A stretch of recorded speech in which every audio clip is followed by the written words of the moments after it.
I was 17 when my dad looked me dead in the eye and said I wasn't built for success. Just like that. No anger, no heat.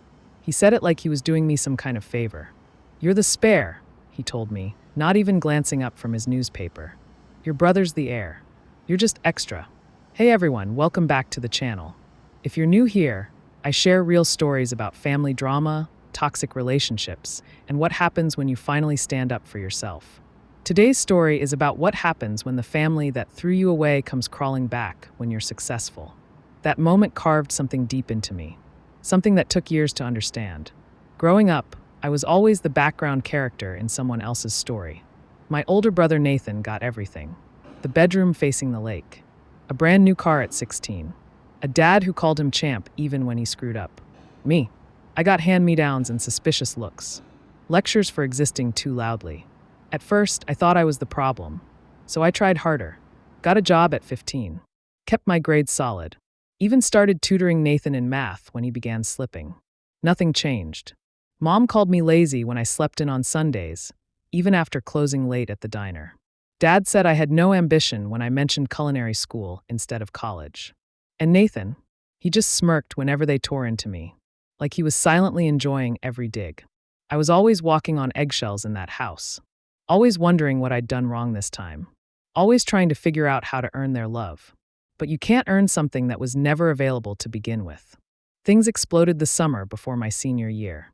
Nathan wrecked his car after a party, completely totaled it while driving drunk.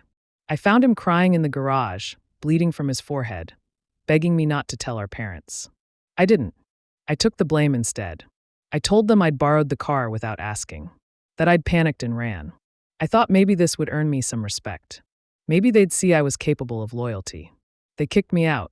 Dad didn't even yell. He just pointed to the door and said, "Pack your things. You've embarrassed this family enough." That night, I slept in a bus shelter 2 blocks away. The next morning, I walked back to grab my school backpack from the porch. Found a trash bag with my clothes inside and a note that read, "You're on your own now. Learn something from this." No one checked on me. Not once. Mom told people at church that I'd chosen the streets because I was rebellious. Nathan went on vacation to Florida 2 weeks later, posting beach selfies like nothing had happened. I kept myself alive working double shifts at a convenience store. Sleeping in the stock room on cardboard when the manager wasn't looking. I'd shower in the employee bathroom using hand soap and paper towels. Brush my teeth with my finger when I ran out of toothpaste. You know what kept me going? Anger. Pure, burning anger at the injustice of it all. I wasn't going to let them win by giving up. The worst part, the silence. No birthdays. No Christmas cards. No, "How are you doing?" It was like I never existed. For 3 years. I got my associate degree in business through community college. Moved 3 towns away. Built a tiny freelance marketing business from a library Wi-Fi connection. I was living in a studio apartment that was basically a closet with a hot plate. But it was mine. Finally felt like maybe I was free of them. Until last month. I got a text from my mom. Just one line. "Is that your face on the billboard off Route 9? Yes, it was. The local Chamber of Commerce had put me up as a young entrepreneur spotlight after I helped several local shops triple their online sales during COVID. It wasn't huge in the big picture, but to me it was everything. Proof that I wasn't a spare. Proof that I was more than a shadow. 2 hours later, Dad called. I didn't answer. Then came voicemails from Nathan. From relatives I hadn't spoken to in years. All of them suddenly warm. Suddenly supportive. Suddenly curious about how I was doing. I didn't reply, because I knew they hadn't changed. They were only reaching out because they saw I had something they wanted. Sure enough, the next day, Mom called again. Left a message. "We're going through a rough patch. Nathan and his wife might lose their place. We were wondering if you still had that spare room you used to mention." I laughed out loud. That spare room didn't exist. I'd bought the whole house. In cash. I didn't respond to the voicemail. Not that day. Not the next. Not even when my Aunt Janice messaged me on Facebook saying, "It would really mean a lot to the family if you stepped up right now." Stepped up. I nearly choked on my coffee. Where were they when I was sleeping under a bus shelter, Aunt Jan? It's funny how people love to use the word family like it's a get-out-of-jail-free card. Like blood somehow erases everything they did or didn't do. I didn't block them. I didn't rage post. I just stayed silent. But silence wasn't enough. The following week, I came home from a client meeting and saw a familiar silver Honda Civic parked across the street. The same one my parents used to drive. There was my mother, sitting on my porch with a Tupperware container of what I assumed was guilt-laced banana bread. She stood up when I got out of the car. "Oh my God, you look so good," she said, arms already reaching. I didn't hug her. I just looked at her like a stranger. Because that's what she was. "Mom," I said quietly. "Why are you here?" She had the nerve to smile like this was just some casual drop-in. "I wanted to see you. It's been so long. I thought maybe we could talk, catch up." I leaned against the door frame. "Is Nathan okay?" Her face flickered. And there it was. The real reason. "He and Alyssa lost their apartment," she said. "They fell behind on rent. The baby's on the way, and they just need a place for a little while. Your father thought maybe we could all stay here. Just for a few months." I almost laughed. "You kicked me out with a trash bag and a note," I said slowly. "I begged you to listen to me, and you told me to learn something from it.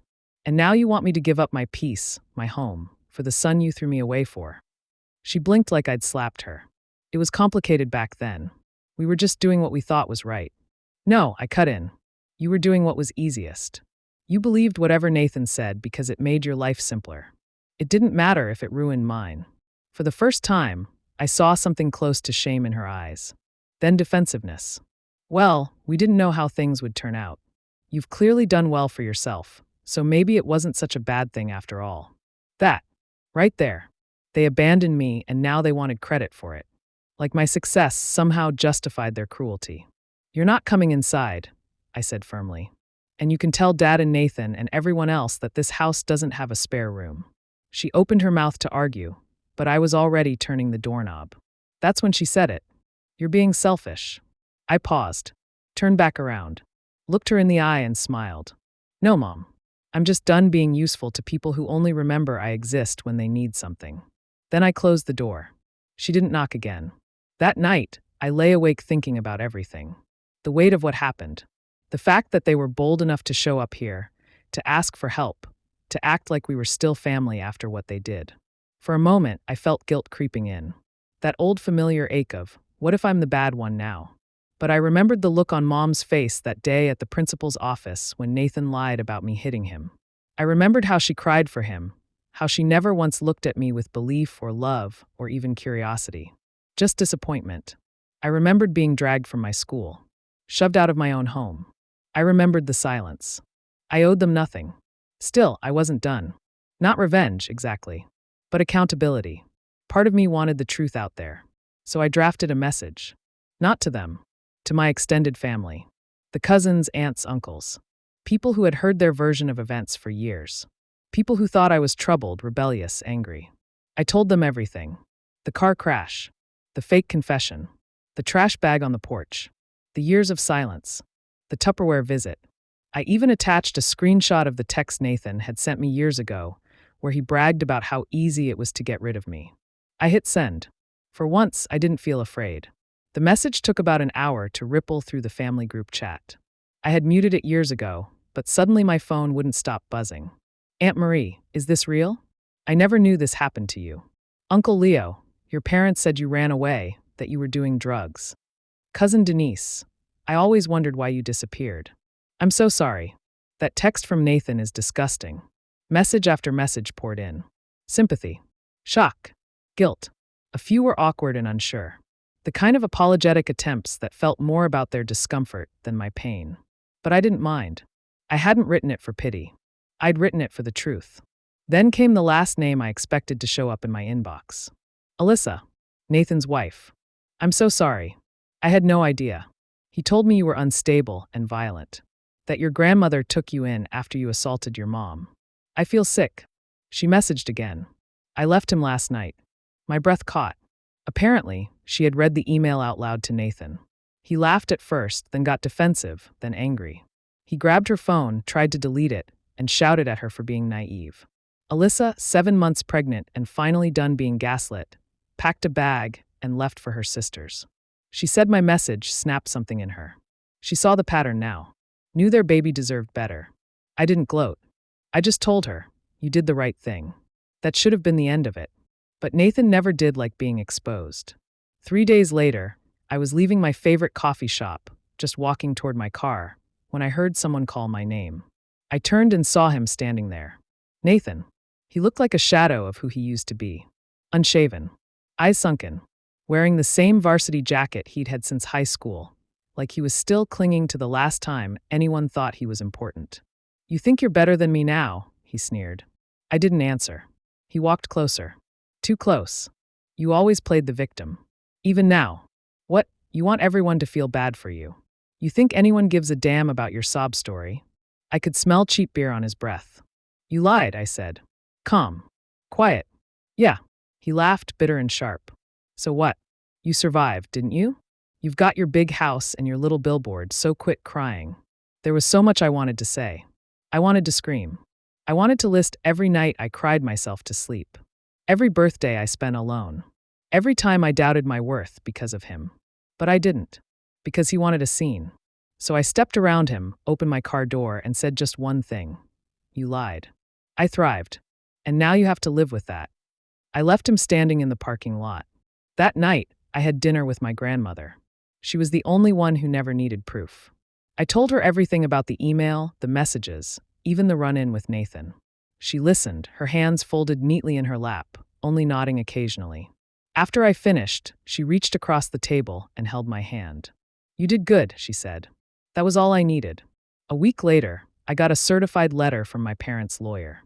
Apparently, they were considering defamation proceedings over my email to the family. I laughed out loud. My own lawyer, yes, I finally hired one for myself, told me to relax. Their claims were baseless. Empty threats. The attached evidence alone, especially Nathan's own written admission, would bury them. I never heard back from their lawyer. They went quiet again. I guess when you stop being useful, you disappear. That's when I decided to do something I hadn't done in years. I framed the note they left on my trash bag that night. "You're on your own now. Learn something from this." It hangs in my office now, right next to my Chamber of Commerce award. Some people frame their diplomas. I framed a warning and turned it into a promise. Spare. That's what he called me. Just a spare. A ghost in the family photo. A seat left empty at dinners. A name barely said aloud unless it followed the phrase. What's wrong with her? But you want to know the cruelest part of being a spare? Spare parts get recycled. And that's exactly what they tried to do. Recycle me. It began again with a knock. Not a voicemail, not a message. A knock on my door just after dusk. When I opened it, I didn't see my father. I saw a man shrinking inside his own body. Gone was the gruff voice.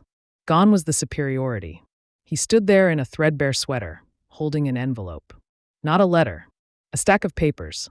"I'm signing over the house to you," he said, not even looking at me. "Your grandmother said you'd earned it more than any of us ever did." My grandmother. That's when I knew something was wrong. "She's sick," he added, finally meeting my eyes. No preamble. No manipulation. Just a fact. Cancer. Stage 4. We sat in silence on my porch. The same porch where my mother once begged for a spare room. "She didn't want to tell you," he muttered. "Said it would distract you from your work.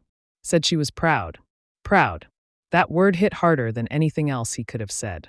I stared out at the garden she helped me build last spring. Lavender, rosemary, and marigolds. She called it her living prayer. I could still see the faded gloves hanging over the fence where she forgot them last week. I swallowed my anger because this wasn't about them anymore. This was about her. She passed 3 weeks later. At home. My home. The one they once said I didn't deserve. I held her hand as her breaths grew shallower. She wasn't afraid. She just said, "Promise me you'll plant something new every spring. That's how you start over." Then she left me, but not before giving me the final gift.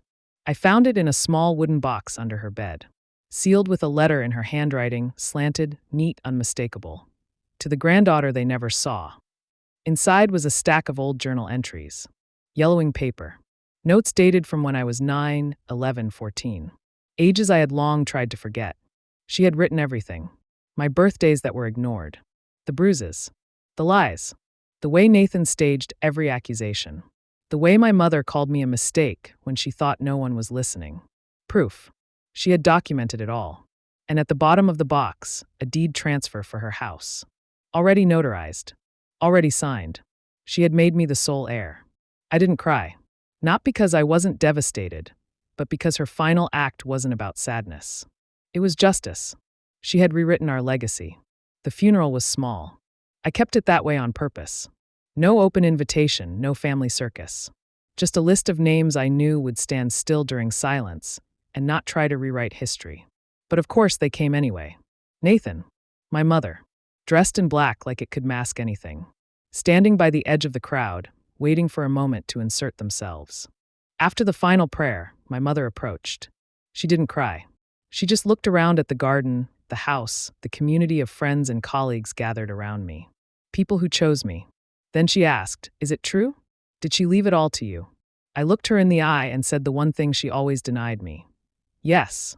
That night, they left a letter on my doorstep. Typed. Formal. Sterile. A request for temporary accommodation for healing and transition. It said they wanted to live in the house, her house, the same house they'd abandoned her in when she took me in. I sat there for a long time. Then I wrote them back. Dear Mr. and Mrs. Turner, thank you for your interest in staying at the residence located at 49 Maplewood Lane. At this time, all rooms are currently occupied by peace, silence, dignity, and the long overdue scent of lavender. As such, we are unable to accommodate guests who abandoned these values in the past. May you find shelter in the structures you built with your choices. It went viral because I posted it. For once, I told my own story. No edits. No shame. No revenge. Just the unfiltered truth. People shared it. Messaged me. Not for drama, but for relief. Because I wasn't alone. There are so many of us. So many spares who were actually the whole damn engine. Today, I walked through my grandmother's garden and planted something new. Just as I promised. A single white rose bush named Rebirth.